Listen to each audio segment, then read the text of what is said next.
Welcome to the Dakota Live podcast.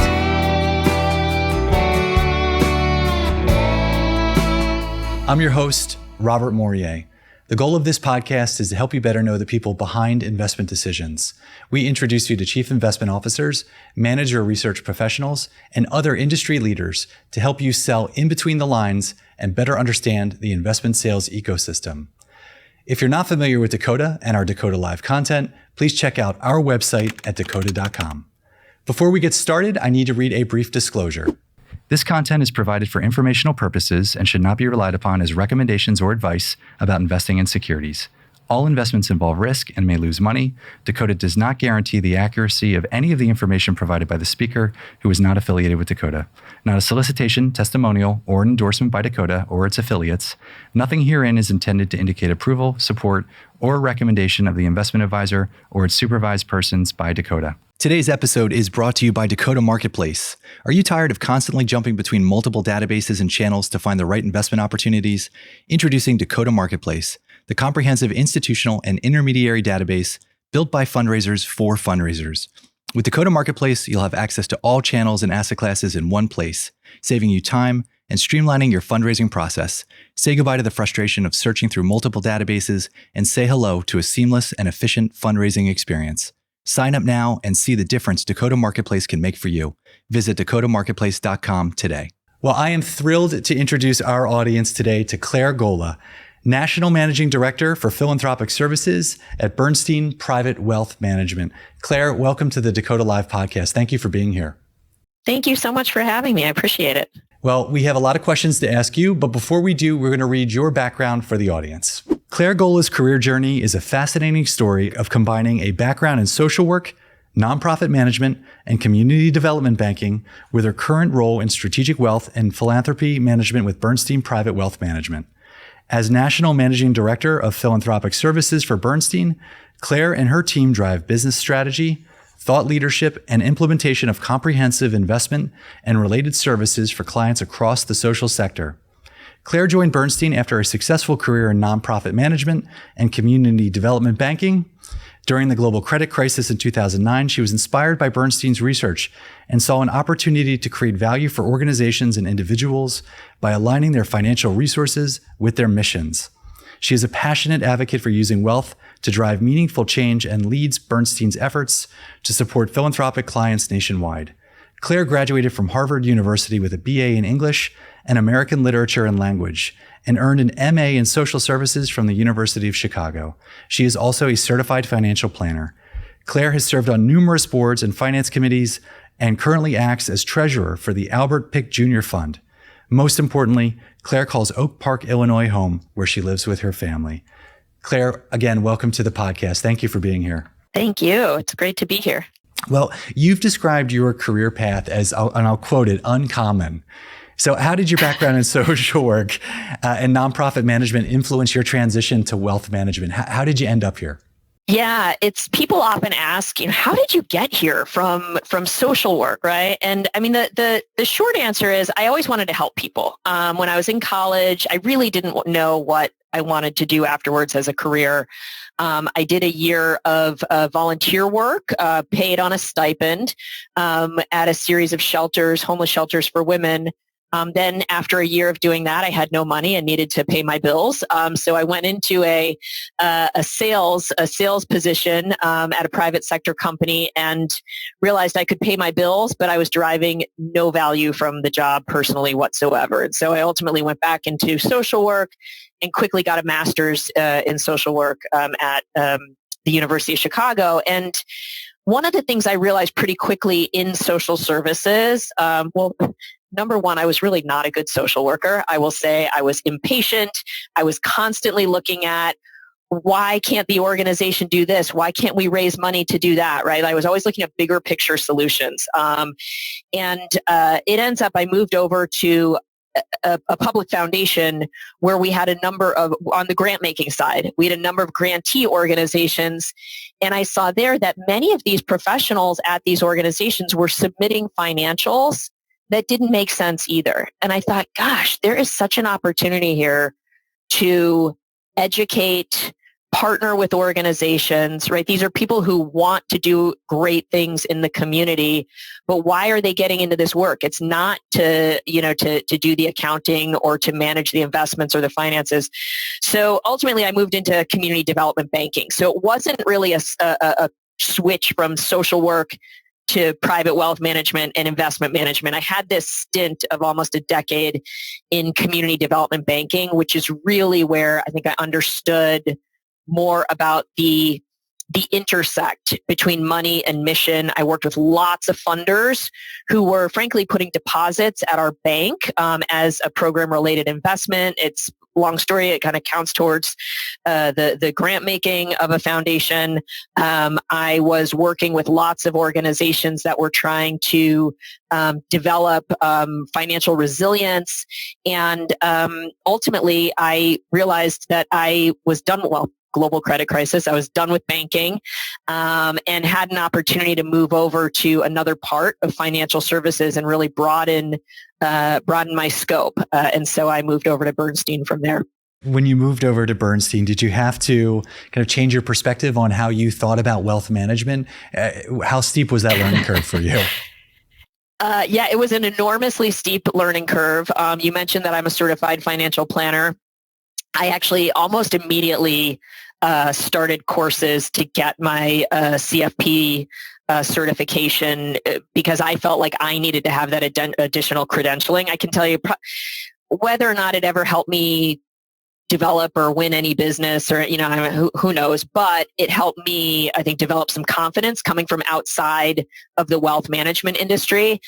I distinctly remember my first Monday morning at Bernstein. Every Monday morning we would go in, there's this long boardroom table and it was business formal back then. Everyone had a suit on and everyone was a man. And I stepped in and I thought, oh my gosh, I have made the biggest mistake. And it was very, very quick that I realized, okay, moving from the nonprofit sector and community development over to wealth management from a human perspective, it really isn't all that different, right? There are some amazing people. It doesn't matter what your tax bracket is. And there are folks that I'm going to be challenged with, right? And that's been the case all throughout. And it was a real opportunity for me to hone my skills and not necessarily preach to the choir anymore. I'd spent my entire career working with people who thought like me. It was sort of this very comfortably liberal. We all listened to NPR. We all, sort of believed in the idea of aligning investments with your values and mission and all of that. And it was great for me to move over to what I consider sort of the more broad sector, right? The more sort of mainstream sector, and have to sort of prove my worth, right? In a different part of the industry. And so it was an enormous learning curve. I worked with all individuals to start because I moved over from the bank to actually be a private wealth advisor. I grew a practice and became a principal primarily with individuals and families who resonated with me and vice versa. And one of the reasons that they resonated was that they were also philanthropic. They also wanted to invest in the causes and the organizations and the issues that they cared about. They wanted to invest in how to make the world a better place. And that took on a whole bunch of different forms, and it became a part of that overall wealth management advice that I was providing for them. And so that was really a huge turning point for me. Thank you for sharing that. It's interesting because so many students and educators tune into this podcast and they listen to people who have reached a point in their careers. And there's this misconception that it's a linear path to get there. But yeah. More often than not, it is quite circuitous. You're kind of going around into this career to this career, but it sounds like the threads were there. So the thread of wanting to make an impact. So, whether that's growing your wealth while doing good or aligning, your values to the mission of your investments, whether it's philanthropic or for profit. So I appreciate hearing that. And I think a lot of our audience will as well. Yeah. I think it's a lot about finding your highest and best use, right, as a career and as a professional. And for me in the nonprofit sector and in philanthropy directly, it was great, but it wasn't quite there for me, right? And and by the way, I left the community development bank where I worked during the global credit crisis, right? And so when you say it's not a linear path, I was at a failing bank. We were able to raise funds and recapitalize, but I was at a failing bank. I had 2 babies at home, and my husband had been a successful futures trader and was losing money, right? That's how it works as a trader. You're not just not making money, you're losing money. So for me, it wasn't an incredibly well thought out transition. A bunch of the banks in Chicago reached out to me that had wealth management arms. They knew some of the contacts I had. They had no idea what my relationship was with those folks. And I thought, I do not want to get into this business. And interestingly, Bernstein had sent an advisor at the time, had sent me what we called back then black books. They were these sort of research papers that we had, and they were books. They were significant. And it was on spending policies for endowments and foundations. And I read it and I thought, this is a really different perspective, because this isn't transactional at all. This is about meeting organizations and fiduciaries where they're at in terms of other things around the investment portfolio that can help them move the needle and become more effective. And that was really one of the primary reasons that I even took an interview with Bernstein and ultimately decided to make that move.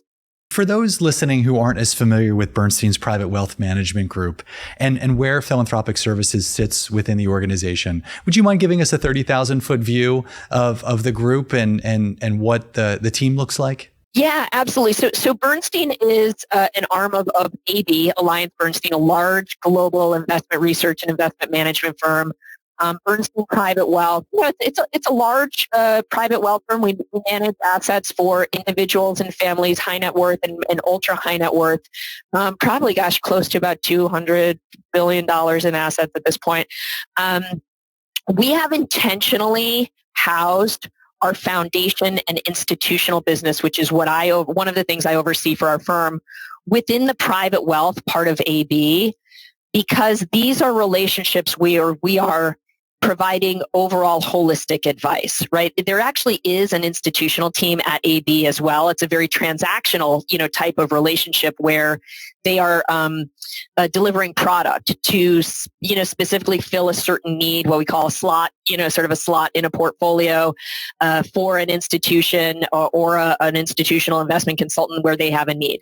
What I oversee are all of those sort of that next tier of investors, nonprofits, and foundations, some associations as well, where it is an expert but a lean executive team, volunteer board of directors, and a real recognition that the fiduciary duty that they've assumed somewhat outpaces their infrastructure and their internal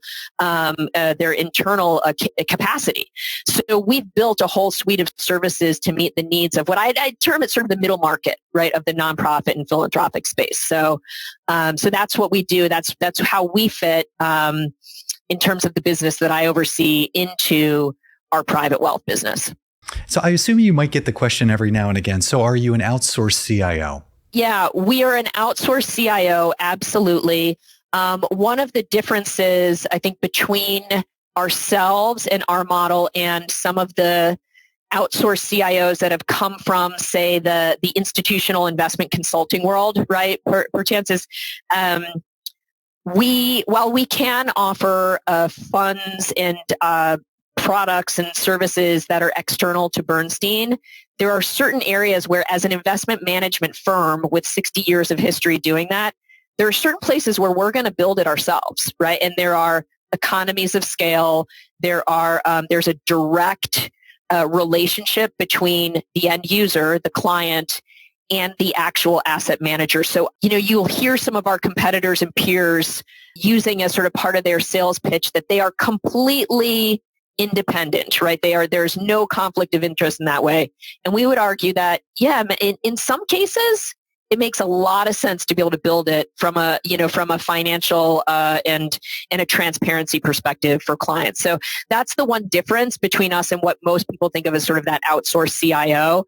But absolutely, we are we're doing all of that. Sometimes I joke and say we're an OCIO Plus because in addition to the investment management and the investment policy work and spending policy work we do, we're also partnering around the revenues and the expenses of the organizations. We're really digging in and providing some advice, really by just repackaging a lot of the resources and tools that we offer in different aspects of Bernstein Private Wealth. It's always been accessible for ultra high net worth families.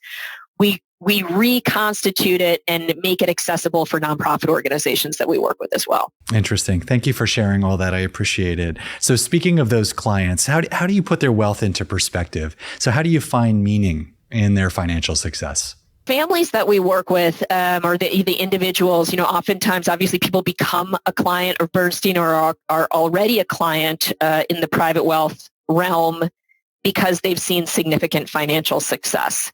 And the way we often start our conversations with folks, where I'll have a conversation with someone, whether they're a new client or prospective client, or is really asking them about what's important to them. First of all, how did you tell me your story? Kind of what you're doing with me right now, right? Tell me your story. Tell me about some of the people or the organizations or the institutions that help you get to where you are today. We work with lots of entrepreneurs, and so it's really interesting, and people with rich family legacies as well. And it's fascinating for people to hear about the people who mentored them along the way, the institutions that were really important to them. Also, what are some of the things that you would love to change? If you had your druthers, what is it about the universe that you would make some adjustments to? Because the fact is, people have that in this space, have that opportunity, right? It may not have been really in the cards for them, particularly for those folks that maybe became a client of ours because of an estate settlement or a sale of a business or something like that. But today, the world is their oyster, right? And it's just about figuring out, it's a different way of investing. It's investing in those things that the change you want to see in the world and the great things that you want to see more of, right? And that's the conversation that we have with folks. Those changes, more often than not, are wrapped in very complex realities, right? Really difficult things that could be going on, whether it's environmental, social, political, depending on what your client is looking to solve for. How do you provide those insights for your clients so they feel like they fully understand, the problems that they're looking to solve for? Yeah, that's a really good question. I think in everything that I do, I try not to let the pursuit of perfection impede progress, because the fact is the challenges that many of the philanthropists that we work with are working on, or the organizations and the direct practitioners in the community that they're working on, these are seemingly intractable problems, right? Private philanthropy is not going to solve them alone. The government's certainly not going to solve it. Private sector and investing right in line with your mission and vision and values in and of itself won't solve these problems. So oftentimes it's really partnering first and foremost with individuals and organizations, and organizations are just made up of individuals as well, right? Committee members, to really get a sense of what does investing responsibly mean to you, right? To your foundation, what are those specific issue areas that you really want to dig into? And let's talk about what success might look like.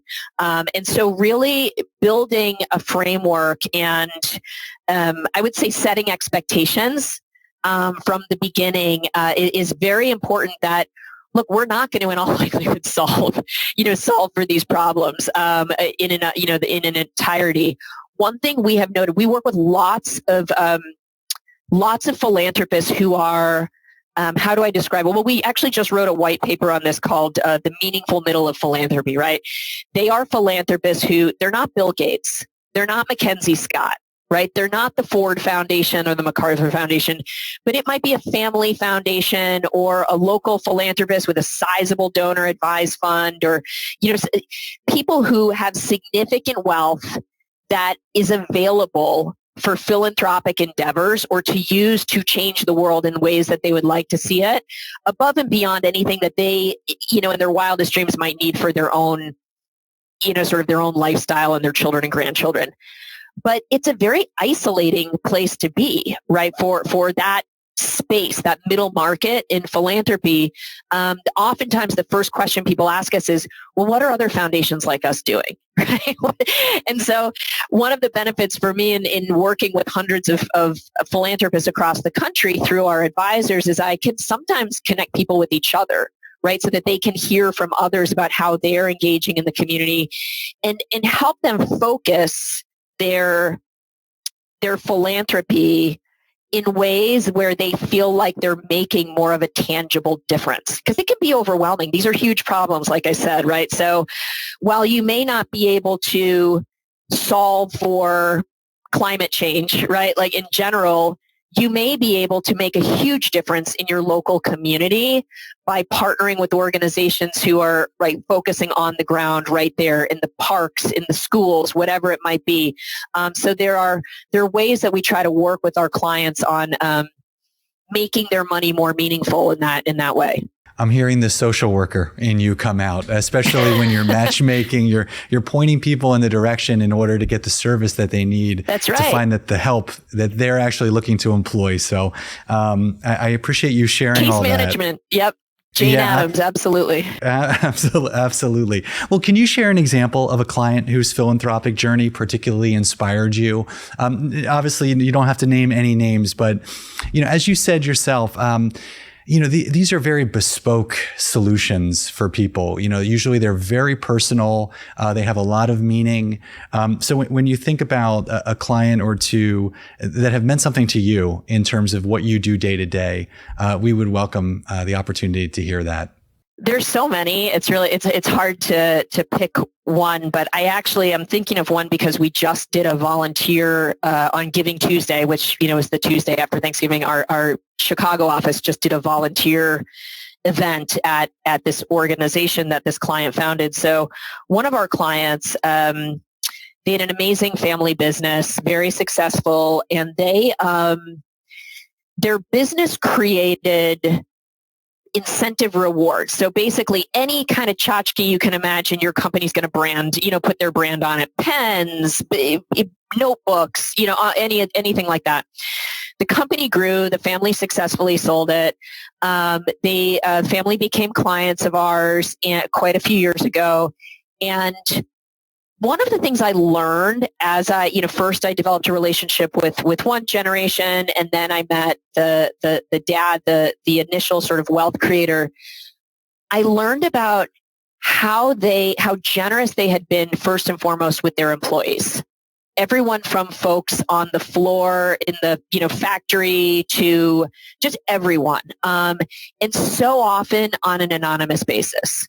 So one thing I learned right away, with this family was there is an incredible amount of generosity that has nothing to do here with tax benefits or recognition or my own personal situation, like whatever. There was a legacy here in this family and just a way of doing things that was like, well, why wouldn't we provide for the people who have been so loyal and, wonderful in helping us, grow this amazing business. So that was one thing I learned.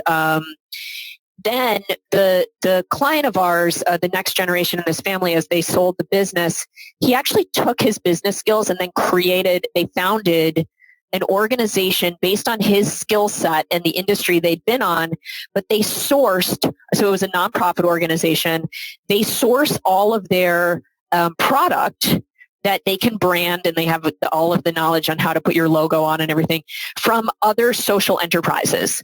So from nonprofits that are creating, let's say, candles or luggage or whatever it might be, they're supporting other nonprofits and social enterprises, both in the U.S. and abroad, and they're partnering with all of these different corporations and foundations to get the word out. So it's this unbelievable leverage, right, that they've been able to achieve.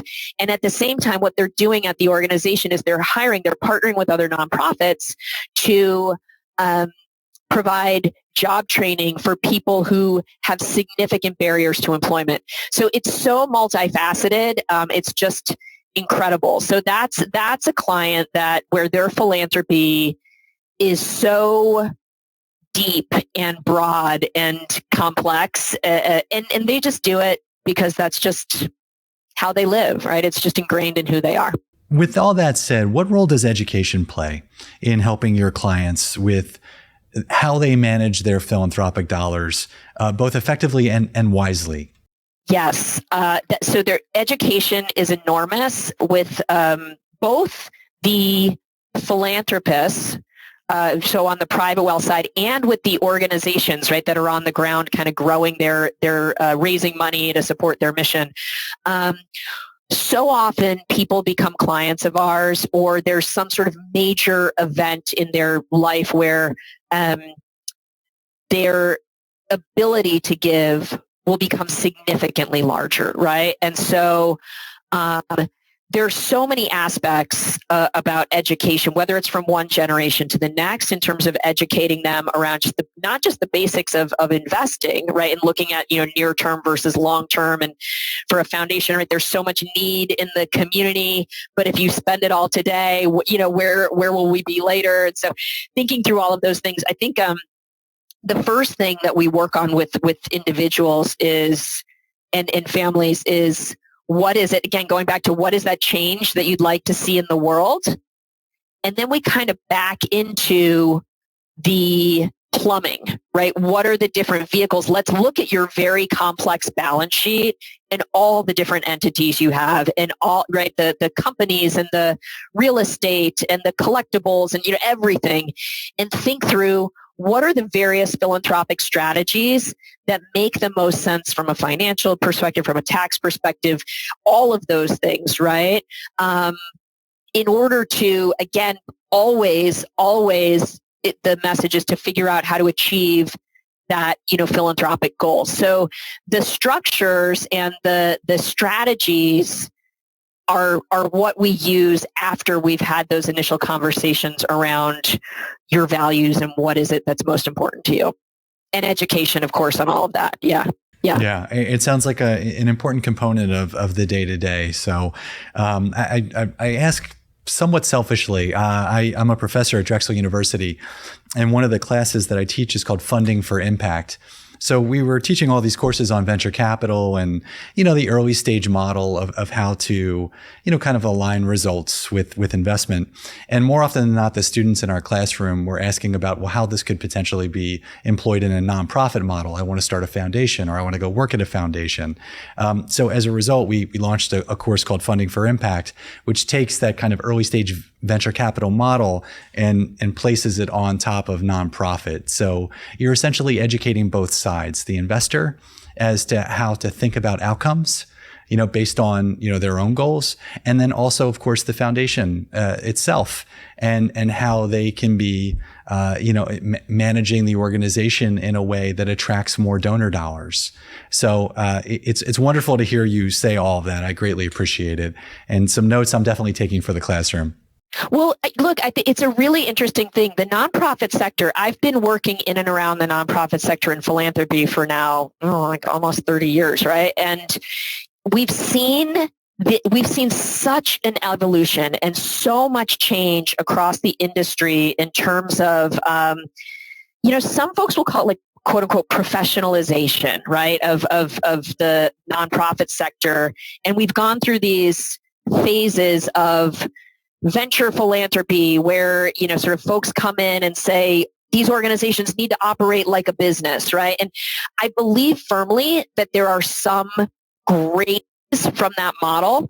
But what is missing from that model that has been so prevalent, and what so many of our entrepreneurs, frankly, who come to us and want to be philanthropic, what's missing is that the ROI is not financial ROI. I mean, a piece of it may be, right? But it's how do you, the ROI is the difference that you're making in people's lives. It's the metrics around, social change and environment and, all of these different things that it's just a much more complicated world, I believe personally, right, than traditional angel investing and growing a business where profitability is profitability, right? Like that is what it is. So we've seen this merging, and I worked at the first, the community development bank that I worked at was South Shore Bank. It was the first CDFI, or Community Development Financial Institution. And the whole idea of a double bottom line or a triple bottom line was sort of unheard of, like not that many decades ago.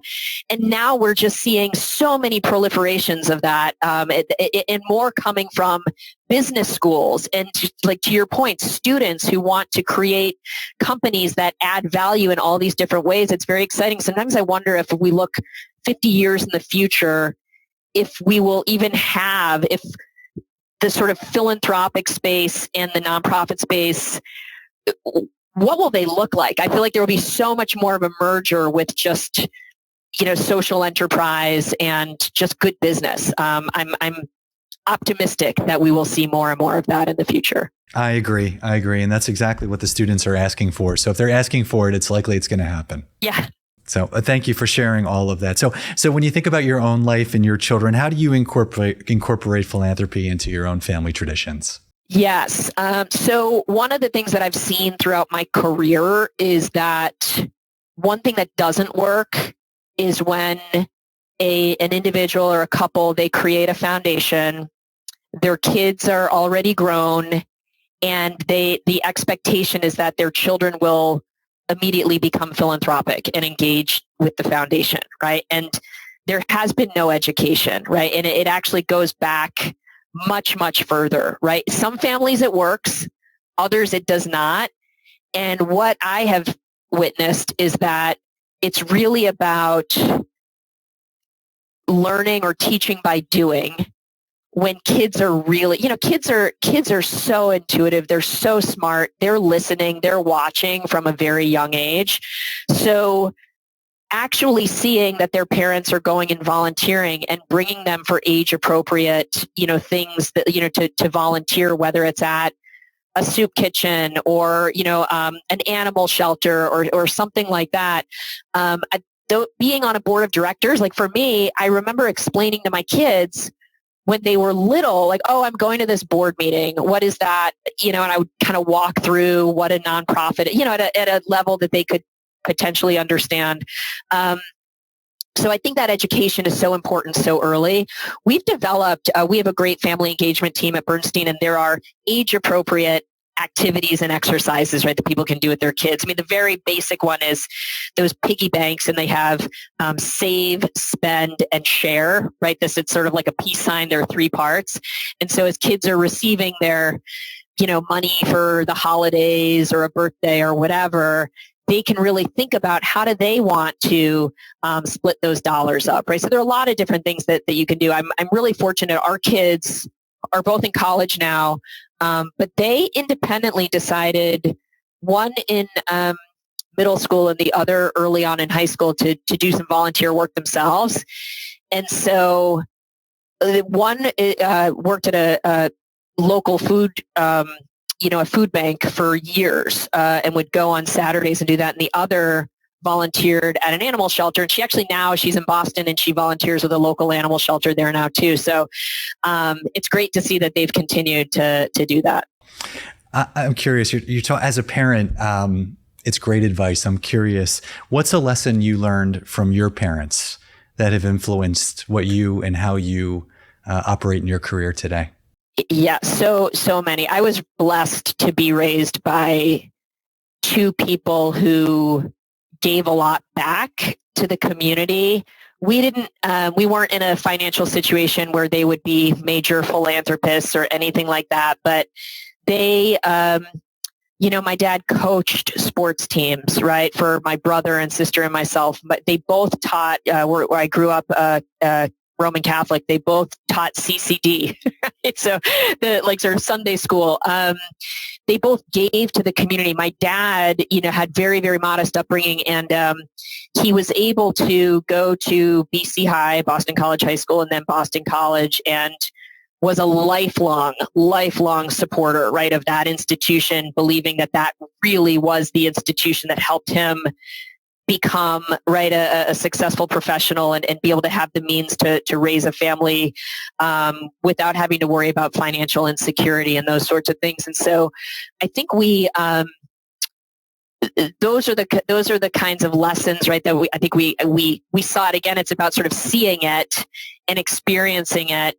And my dad had a real thick Boston accent, and he'd always say, "Everybody deserves your respect," right? And it was like a very, like he was, but it was a very universal, and you saw that, right? I remember going into his office with him as a little kid, and he knew the names of the parking attendants, the guard at the front, you know what I mean? The security person at the front of the building, everybody in the building. It was just the kind of guy he was, and it was really the kind of person my mom was too. And so I think those are lessons that you can't learn in a textbook. Yeah. Well, thank you for sharing that. I appreciate it. We ask all of our guests before we close our episodes, the mentors, the people who have influenced their careers. I appreciate you sharing the stories about your parents. But when you think about your professional relationships, more often than not, students will ask me how to network, how to build relationships, how to find mentors. So when you think about your own relationships, your own mentors that have helped you along the way, not only who they were, but how did they come about? That is a really good question. I've been fortunate to have a number of really solid professionals in all of the different aspects of my career who have mentored me in different ways. And how they came about was, I mean, really the fact that they took the time to reach out. And when I asked, and by the way, I would say, like, for your students, like, I had to ask for assistance, right? I had to ask for additional time with folks. They would make that time. And people are, what I've found is, for the most part, people are flattered when they're asked to mentor in some way or ask for their advice. They become a part of your team. They want to see you be successful. The only way that I was able to grow my practice moving from outside the industry into private wealth management was reaching back out to those folks who had been mentors of mine and who were in my corner already, right? They knew that I was a solid professional. They knew a little bit about Bernstein, but they learned more, and they were able to help. They became clients. They referred me to others, right, who were clients. That's how I grew my business, right, was from those folks. And so, they were people that I asked, right? Can you spend a little time with me? I'd love to hear more about how, you developed your business or whatever it might have been. We had a former head of our business who, when I started to ask him more about how I could really be building out our foundation and nonprofit business for Bernstein, he ended up spending an hour a month with me just on creating this business plan. It didn't even exist yet. This was not part of his job. I didn't report to him, but he made the time. And those are the kinds of professionals that they make your career. I agree. Thank you for sharing that. I usually close the podcast with that question, but it is not often that I get an English lit major on the show. So I'm going to ask you to give us a book recommendation, maybe something you read this year or something you've just read that has really stayed with you. You might have it on the bookshelf. You look at it, maybe even read it twice.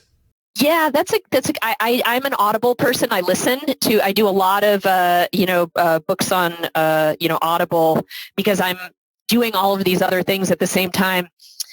One that I just recently read it's been a New York Times bestseller. It's called James, and it's a spin-off of Mark Twain's Adventures of Huckleberry Finn. And there was this character in Huckleberry Finn, Jim, who was portrayed in the original novel as being this sort of, he was a runaway slave. He was sort of portrayed as like naive, kind of kind, gentle friend to Huck Finn, who was sort of the butt of their hijinks and, sort of tricks and everything.